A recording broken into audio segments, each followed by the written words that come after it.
Welcome to Shad Life. Well, today I'm at Lone Lake Park. This just opened a few hours ago.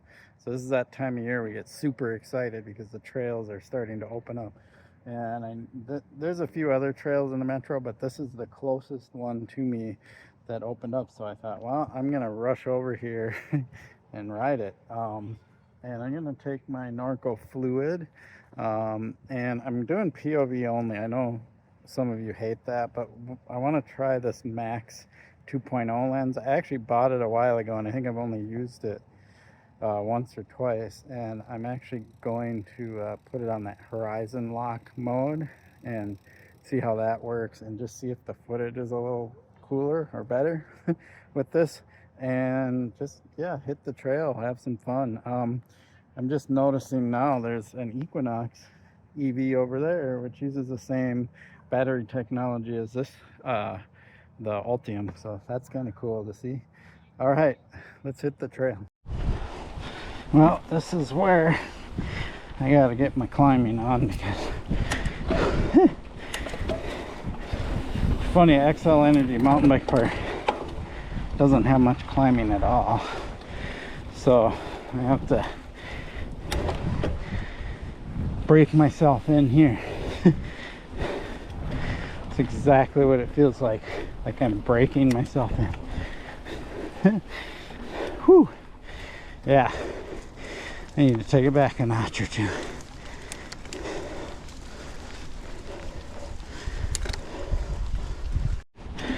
So now that I just did my first big climb of the year, I can talk a little bit about how this bike climbs.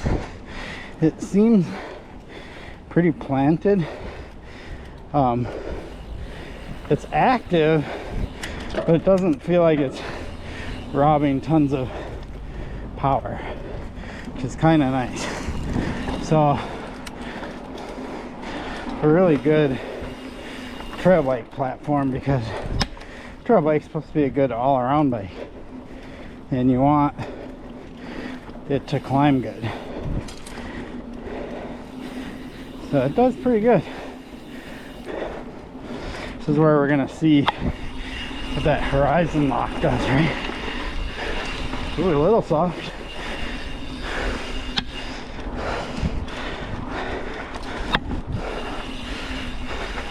We'll get into some faster, more aggressive corners later.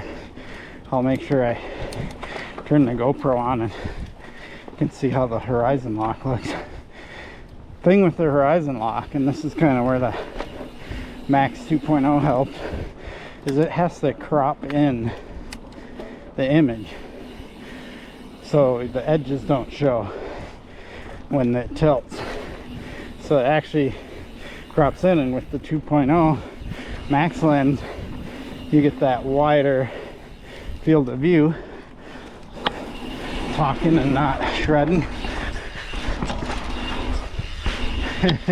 And then that wider field of view allows it to crop in without it being too cropped in and looking too narrow.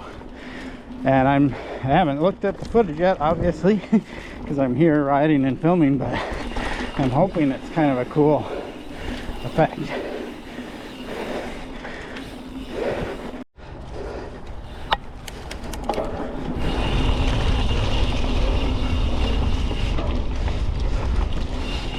Nice and tacky.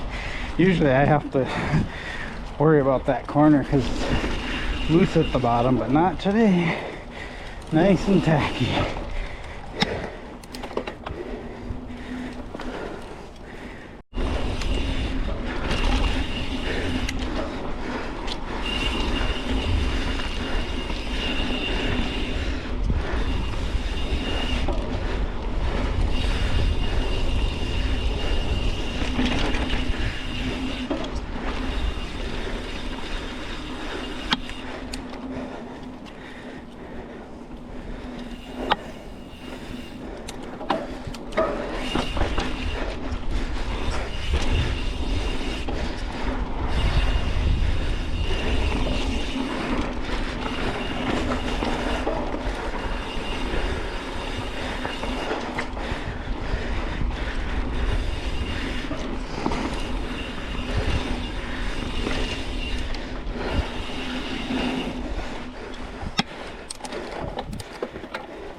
Now back to climbing.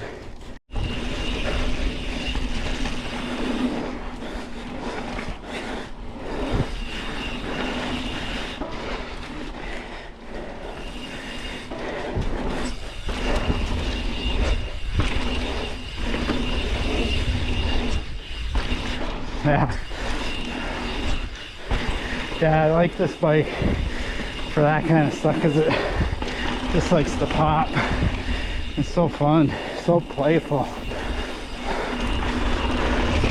And it's really easy to kind of get in that hinge and weight the front wheel.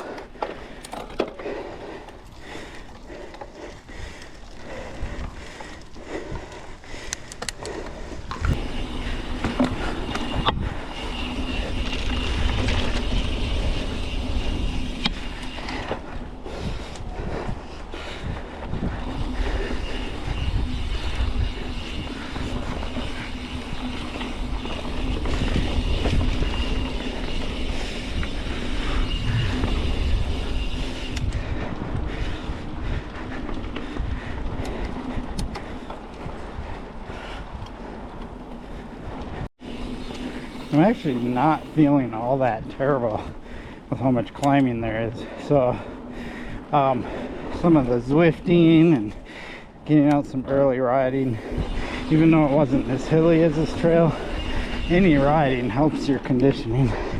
And there was a couple times at the XL Energy mountain bike park that I just pushed it hard doing a lap. So I feel a little winded, but not super bad.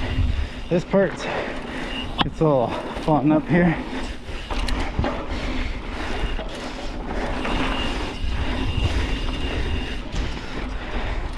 It'll be very interesting to look at this footage. Man, this bike's fun. So glad I built this up.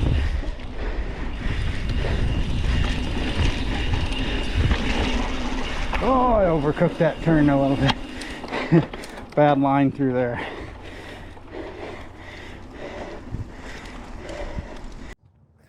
Okay, I just used the GoPro Quick app to look at that last clip. Just out of curiosity, I wanted to see how the footage looked. It looks pretty cool. Like, I see the horizon leveling thing working. The other thing I kind of notice is when I stand up and I'm more hunched over, I think it looks like it kind of corrects that direction too, so it's continues looking forward. It doesn't look down as much. You can see my handlebars a little more and stuff, but you can still see the trail pretty easily out ahead. So yeah, it might be something I do more often. It looks pretty good. But yeah, just riding the NORCO Fluid and really enjoying this bike. It's interesting now because I have kind of a little bit of everything. I've got different brakes now. I've got Evo DHR brakes. Those are the TRP ones. I've had Shimano XT brakes for a while. Now I have SRAM Mavens on my e-bike, and and I actually got to try some DB8s, SRAM DB8s last year. But it's like, it's kind of cool to get to try all these different parts. And then drivetrains, I have the Shimano XT here, and then I've had that GX Axis, the older version, and now I have regular GX on my e-bike, and then I'm going to have the new Transmission 90 once I get that finished on my Haro, and so I get to try all these different drivetrains. So kind of having fun experimenting with all this stuff. So I can talk about it and kind of compare and let you know. It's, in my eyes, it starts to come down to personal preference, right? Because XT shifts really good. GX, in my opinion, shifts really good. I've even had the Advent X, that's micro shift. It's a 10-speed system, and I really liked that drivetrain, even though it had 10 gears instead of 12. So once you get into the good stuff, all the little details are like pretty minor, and you don't really have to be that picky if you don't want to be. Like if your bike shifts and it's, you know, relatively quick and solid, you're good, right? But you get into all these little details, and what I'm really curious about with that Eagle 90 is the shifting under power. Now if I can be putting down a load of power and shift and it smoothly shifts, that'll be a little bit of a game changer. And I haven't tried transmission yet, even though it's been out for a while in electronic form. This will be my first time trying it once I get the Haro Saguaro set up with it. So anyway, I'm gonna hit the trail again and just do a little bit more filming, and that'll be it for today.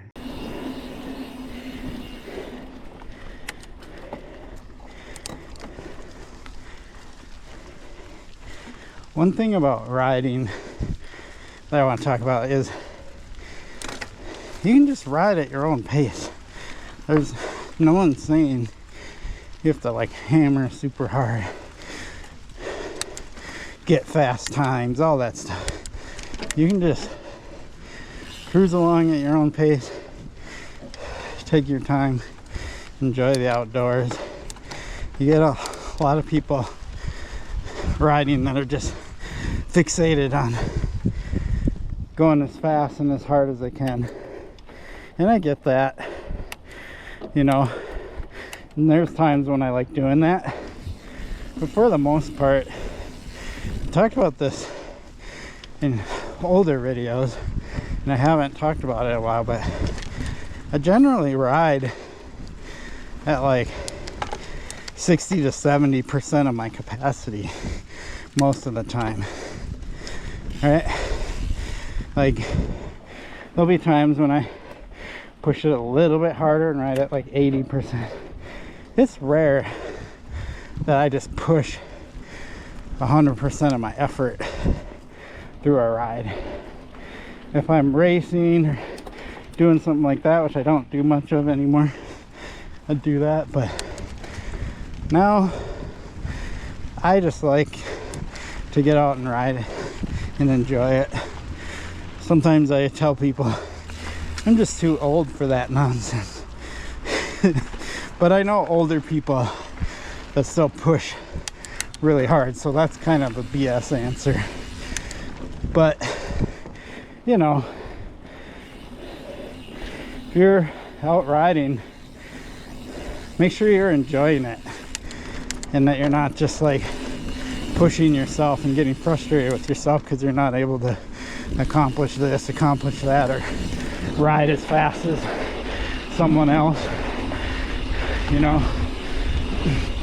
the whole idea behind getting out on your bike is to enjoy it, not to get frustrated.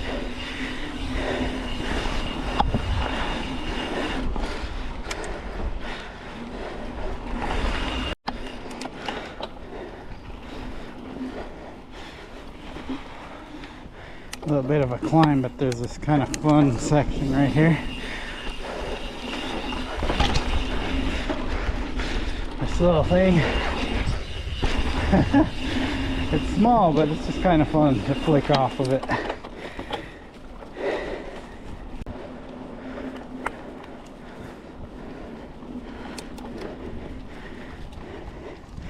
I always look forward to this section coming up here. This is kind of fun, fast downhill.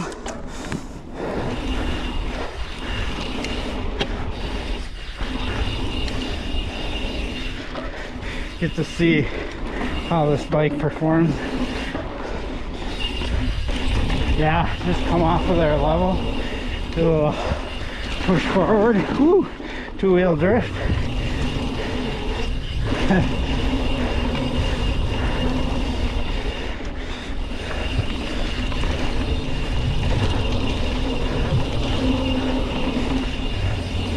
No need for brakes.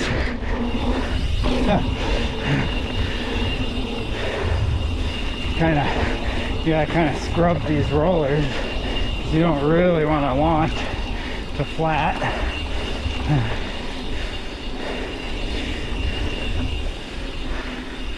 Nice.